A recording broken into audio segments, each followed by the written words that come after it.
ভারতের কয়লা সঞ্চয়ের প্রায় 80% অবস্থান করছে কোথায়?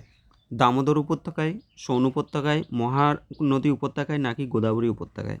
তো কয়লা সঞ্চয়ের প্রায় 80% কিন্তু দামোদর উপত্যকায় অবস্থান করে। অপশান এ হবে সঠিক অ্যান্সার। ট্রপোস্ফিয়ারের বায়ুমণ্ডলের উষ্ণতম অংশ হওয়ার কারণটা কী? তো আমরা জানি বায়ুমণ্ডলের একেবারে যে নিম্নের স্তর আছে, নিচের যে স্তর আছে, সেটাকে আমরা বলি ট্রপোস্ফিয়ার। সেই ট্রপোস্ফিয়ারটা কেন বেশি উষ্ণ হয়? দেখো, এটি সূর্যের নিকটতম, একদমই নয়।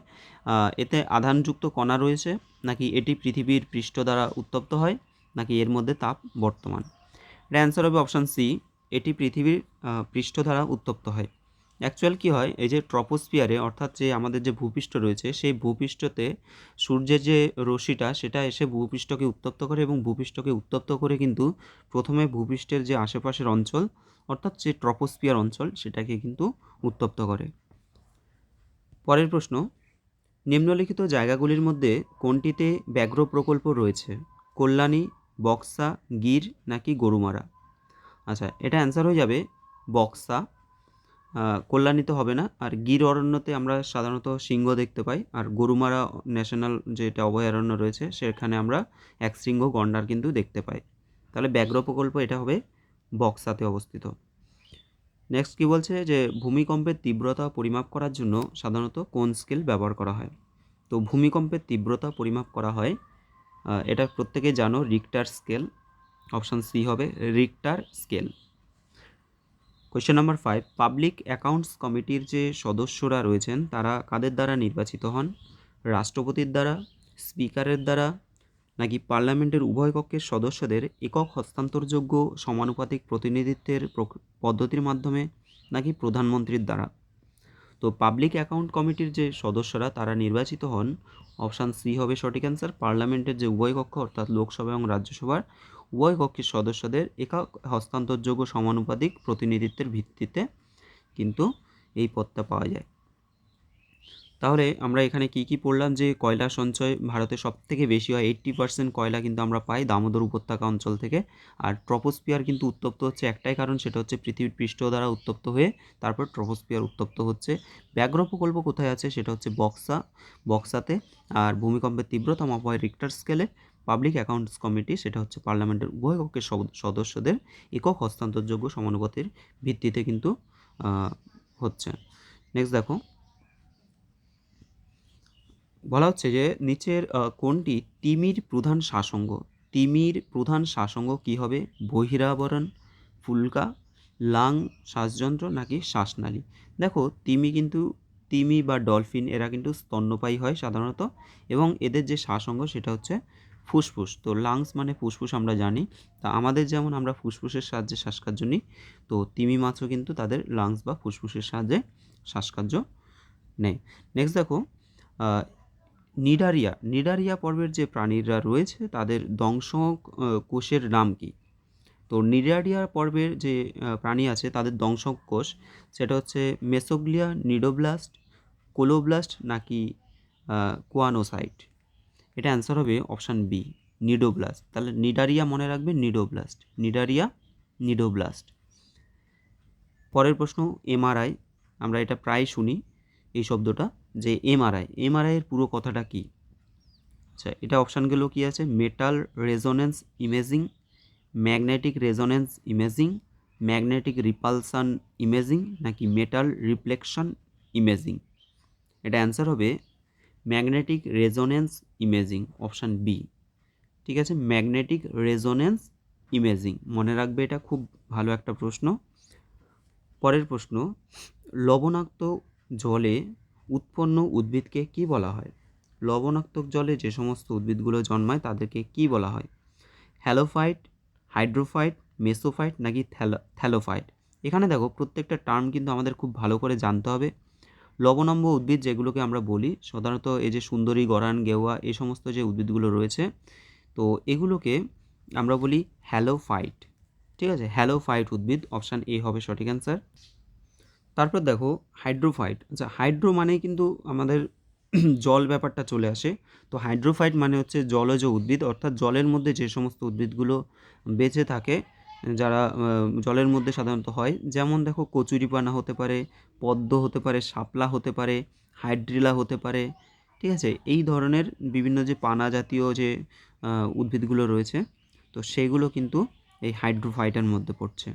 এরপর হচ্ছে মেসোফাইট। মেসোফাইট কোনগুলো? মেসোফাইট সাধারণত আমরা স্থলভাগে যে সমস্ত উদ্ভিদগুলো দেখতে পাই, নাতিশীতোষ্ণ অঞ্চল বা আর্দ্র মানে মাঝারি আর্দ্র পরিবেশে যে সমস্ত উদ্ভিদগুলো দেখতে পাই, যেমন আম, জাম, কাঁঠাল, ঠিক আছে? এই ধরনের যে ইয়েগুলো থাকে, তাছাড়াও ধান, গম, এইগুলোও কিন্তু এর মধ্যে পড়ছে, মেসোফাইট উদ্ভিদের মধ্যে পড়ছে।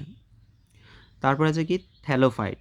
আচ্ছা, থ্যালোফাইট কাদেরকে বলবো? থ্যালোফাইট আমরা যাকে বাংলাতে সমাঙ্গদেহী বলি। সমাঙ্গদেহী মানে হচ্ছে যে সমস্ত উদ্ভিদের মূল, কাণ্ড, পাতা সেগুলোকে আমরা আলাদা করে মানে সেগুলোকে বিভেদ করতে পারি না, বা আলাদা করে আমরা সেগুলোকে বুঝতে পারি না যে মূল, কাণ্ড, পাতা কোনগুলো, ঠিক আছে? বা 3টে অঙ্গ কিন্তু এদের ঠিকঠাকভাবে গঠিত নয়। সেগুলো হচ্ছে থ্যালোফাইট। যেমন কি শৈবাল আছে, ছত্রাক আছে, লাইকেন আছে, এগুলো সবগুলো কিন্তু থ্যালোফাইটের উদাহরণ, ঠিক আছে? তো এই কোশ্চেনটার পারপাসে আমি কেন বললাম, কারণ এগুলো প্রত্যেকটা টার্ম কিন্তু খুবই ইম্পর্টেন্ট। তাহলে লবণাক্ত এটা হয়ে যাবে হ্যালোফাইট। ওকে, পরের প্রশ্নে চলে যাচ্ছি।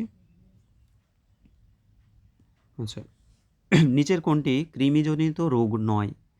কৃমিজনিত রোগ প্রথমত হচ্ছে অ্যাসকারিয়াসিস, মেনিনজাইটিস, অ্যানসাইক্লোস্টোমাসিস বা হুকওয়ার্ম, আর হচ্ছে ফাইলেরিয়াসিস।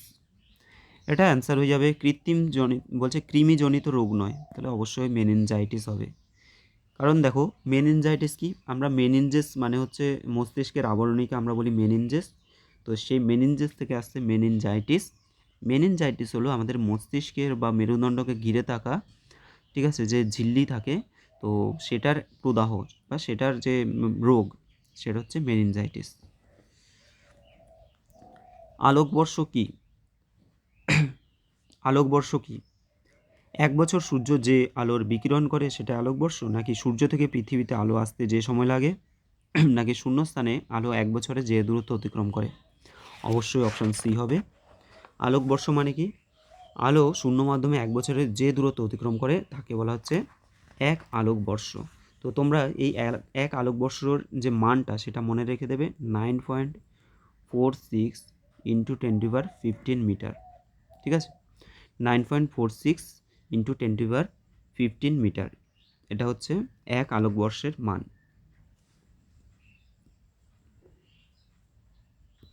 পেঁয়াজ কাটার সময় চোখ জ্বালা করে কেন? আমরা যখন পেঁয়াজ কাটি তখন আমাদের চোখ জ্বালা করে, কারণ এর মধ্যে এক ধরনের রাসায়নিক থাকে যাকে আমরা কি বলছি, সালফার। তাহলে যে রাসায়নিক থাকে সেটা হচ্ছে এক ধরনের সালফার জাতীয় রাসায়নিক পদার্থ। এরপরে দেখো অ্যানালগ কম্পিউটারের মূল বৈশিষ্ট্যগুলো কী কী? অ্যানালগ কম্পিউটার আমরা মূল বৈশিষ্ট্যগুলো কী কী? দেখো অ্যানালগ কম্পিউটারে, আচ্ছা অপশানগুলো দেখে নিই আগে। হ্রাস-বৃদ্ধি পরিমাপ করা, চাপ কম বেশি হওয়া, পর্যায়ক্রমিক ওঠানামা করা, নাকি ওপরের কোনোটিই নয়? অ্যানালগ সাধারণত কী হয়, একটা নিরবচ্ছিন্ন মানে আমরা যেমন ভোল্টেজ বা চাপ, তাপ এই সমস্ত পরিমাপ করা হয়। তোমরা নিশ্চয়ই দেখেছো যে ডাক্তাররা সাধারণত যে এ ধরনের মানে কম্পিউটার ব্যবহার করে, যেখানে একটা গ্রাফের মতো সেই গ্রাফটা কী করে ওঠানামা করে, ঠিক আছে? আমরা দেখেছি এরকম, সিনেমাতেও আমরা দেখেছি অনেক সময়। তো এই যে গ্রাফের মতো যে ওঠানামা করছে, তো অ্যানালগ কম্পিউটার অনেকটা ওটাই কাজ করে, ঠিক আছে? পর্যায়ক্রমে ওঠানামা করে। আচ্ছা, তাহলে এটা অ্যান্সার হয়ে যাবে option C. Freedom behind birds এর লেখক কে? পরের প্রশ্ন, ফ্রিডম বিহাইন্ড বার্ডস এর লেখক কে? ফ্রিডম বিহাইন্ড বার্ডস এর লেখক হলেন কিরণ বেদি। অপশান এ হবে সঠিক অ্যান্সার। ফ্রিডম বিহাইন্ড বার্ডস এর লেখক হচ্ছেন কিরণ বেদি।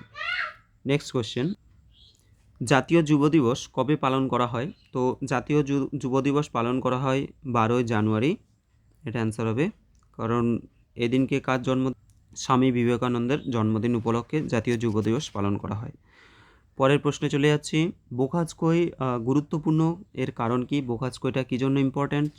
বলছে এই জায়গাটিতে মধ্য এশিয়ার এবং তিব্বতের মধ্যে গুরুত্বপূর্ণ বাণিজ্য ঘাঁটি ছিল। তারপর হচ্ছে আদি বৈদিক সাহিত্যে এখানেই রচিত হয়। আর বলছে এখানে প্রাপ্ত যে লেখমালায় বৈদিক দেবদেবীর নাম উল্লেখ রয়েছে। ইয়েস, একদমই তাই। যে এশিয়া মাইনরে প্রাপ্ত যে বোখাজকয় শিলালিপি সেটাতে কিন্তু বৈদিক দেবদেবীর নাম উল্লেখ রয়েছে। ঠিক আছে, এর জন্য এটা কিন্তু বিখ্যাত। পরের প্রশ্ন, আকবরের যে ইবাদতখানা সেটা কবে নির্মিত হয়, কত সালে? তাই তো, আকবরের ইবাদতখানা কবে নির্মিত হয়? এটা অ্যান্সার হবে অপশান এ, 1575 সালে। তাহলে ইবাদতখানা কবে হয়? এটা হচ্ছে 1575 খ্রিস্টাব্দে। মনে রাখবে এটা। পরের প্রশ্নে চলে যাচ্ছি, ফিসকাল ঘাটতিটা কি? আচ্ছা, অপশানগুলো দেখি। Revenue receipt plus capital receipt minus মোট ব্যয়, বাজেট ঘাটতি প্লাস সরকারের বাজার থেকে ঋণ ও দায়, সি বলছে যে প্রাথমিক ঘাটতি প্লাস সুদ প্রদান, আর সবগুলি। তো এটা অ্যান্সার হয়ে যাবে ফিসকাল ঘাটতির ক্ষেত্রে এখানে সবকটি সঠিক। তাহলে অপশান 4 হবে, ডি হবে সঠিক অ্যান্সার। পরের প্রশ্ন দেখো, কোন সমাজ সংস্কারক পেরিয়ার নামে জনপ্রিয় ছিলেন? পেরিয়ার নামে কে জনপ্রিয় ছিলেন? E V Ramaswamy Naicker, C V Raman Pillai, B R Ambedkar নাকি জ্যোতিবা ফুলে? তো এটা পেরিয়ার নামে জনপ্রিয় ছিলেন ইভি রামস্বামী নাইকার। ওকে, পেরিয়ার নামে জনপ্রিয় ইভি রামস্বামী নাইকার। সিধু কানু তারা কোন বিদ্রোহের সাথে জড়িত ছিল? চুয়াড় বিদ্রোহ, সন্ন্যাসী বিদ্রোহ, সাঁওতাল বিদ্রোহ নাকি কোল বিদ্রোহ? তো সিধু কানু অবশ্যই সাঁওতাল বিদ্রোহের সাথে যুক্ত ছিল।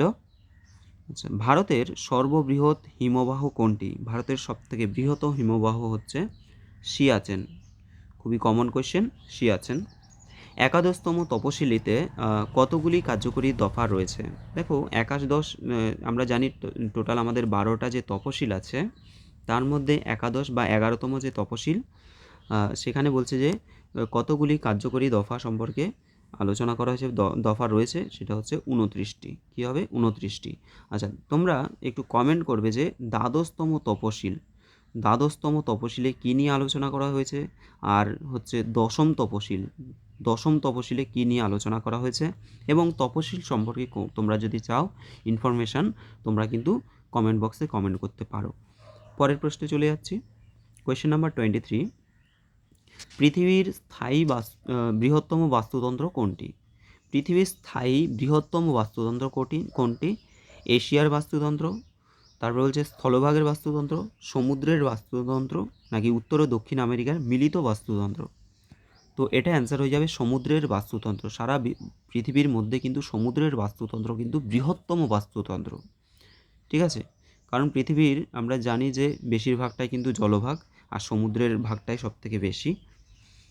পরের বলছে থর চরিত্রের সৃষ্টিকর্তা কে?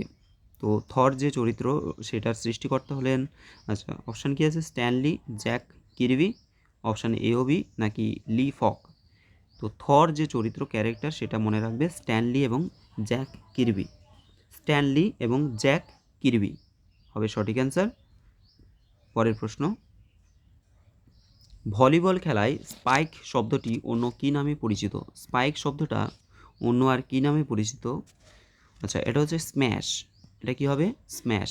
ভলিবল খেলার স্পাইক শব্দটা স্ম্যাশ নামে পরিচিত। আন্তর্জাতিক যোগ দিবস কবে পালন করা হয়? খুবই কমন একটা ইম্পর্ট্যান্ট কোয়েশ্চেন, 21শে জুন। তাই তো, আন্তর্জাতিক যোগ দিবস হবে 21শে জুন। তো ভারতবর্ষ অনেক ইন্টারন্যাশনালি এটাকে অনেক প্রমোট করে। ঠিক আছে, 21শে জুন মনে রাখবে। নিচের কোনটি বিশ্বের দ্বিতীয় বৃহত্তম ভাষা পরিবার? বিশ্বের দ্বিতীয় বৃহত্তম ভাষা পরিবার কি হবে? অস্ট্রোনেশিয়ান, নাইজার কঙ্গো, চীন তিব্বতীয় নাকি ইন্দো ইউরোপীয়? দ্বিতীয় বৃহত্তম ভাষা পরিবার হবে চীন তিব্বতীয়। অপশান সি হবে সঠিক অ্যান্সার, চীন তিব্বতীয়। পরের প্রশ্ন, এফআইসিসিআই এফ ফার্মার্স এর ব্র্যান্ড অ্যাম্বাসেডর হিসেবে কে নিযুক্ত হন? আয়ুষ্মান খুরানা, পিভি সিন্ধু, সালমান খান নাকি প্রিয়াঙ্কা চোপড়া? তো কোয়েশ্চেন নাম্বার 28 অ্যান্সার হয়ে যাবে আয়ুষ্মান খুরানা। সম্প্রতি স্যাম নুজোমা প্রয়াত হলেন। তিনি কোন দেশের একজন প্রাক্তন রাষ্ট্রপতি ছিলেন? তো তিনি ছিলেন নামিবিয়ার একজন প্রাক্তন রাষ্ট্রপতি ছিলেন স্যাম নুজোমা। পরের প্রশ্ন দেখো, ডেনিস ল নিম্নলিখিত কোন খেলার সাথে যুক্ত ছিলেন? তো ডেনিস ল ছিলেন একজন ফুটবল প্লেয়ার। অপশন ডি হবে সঠিক অ্যান্সার, ফুটবল প্লেয়ার।